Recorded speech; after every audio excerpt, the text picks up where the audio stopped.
एक लड़का हमेशा आधी रात को अपने नाखून काटता था। हर बार नाखून काटने के बाद वह उन्हें घर के बाहर फेंक देता था। उसे नहीं पता था कि उन नाखूनों को एक चूहा खा जाता है। समय बीतता गया और वह चूहा धीरे धीरे आत्मिक शक्ति वाला बन गया। जब लड़का पढ़ाई के लिए घर से दूर चला गया तो चूहा उसी लड़के का रूप धारण कर उसके घर में रहने लगा। 3 साल बाद असली लड़का पढ़ाई पूरी करके वापस लौटा। जैसे ही वह घर के दरवाजे पर पहुंचा, नौकर उसे देखकर हैरान रह गया। उसने कहा कि छोटे मालिक तो 3 महीने पहले ही लौट आए थे। लड़का घबरा गया और तुरंत घर के अंदर भागा। वहां उसने देखा कि एक दूसरा लड़का बिल्कुल उसी की तरह दिख रहा था। दोनों एक दूसरे को नकली कहने लगे और घर में बड़ा झगड़ा हो गया। शोर सुनकर उसके माता पिता बाहर आए। 2 बिल्कुल एक जैसे बेटों को देखकर वे डर गए। दोनों का चेहरा, आवाज और बातें तक एक जैसी थी। उन्होंने दोनों से बचपन की बातें पूछी। दोनों ने हर सवाल का सही जवाब दिया। फिर माँ ने पूछा, पिछले महीने तुम्हारे लिए जो अलमारी बनवाई थी वह किस लकड़ी की थी? नकली लड़के ने तुरंत कई लकड़ियों के नाम बता दिए, लेकिन असली लड़का जवाब नहीं दे पाया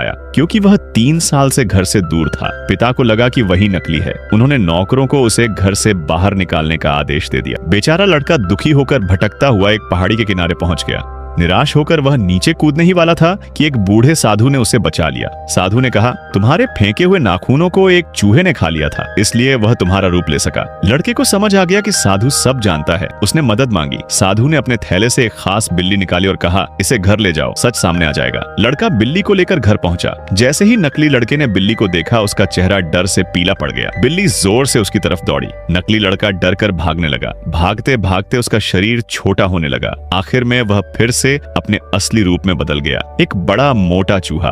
तब माता पिता को अपनी गलती का एहसास हुआ। उन्होंने अपने असली बेटे को गले लगा लिया और माफी मांगी। उस दिन के बाद लड़के को समझ आ गया कि कटे हुए नाखून कभी भी इधर उधर नहीं फेंकने चाहिए।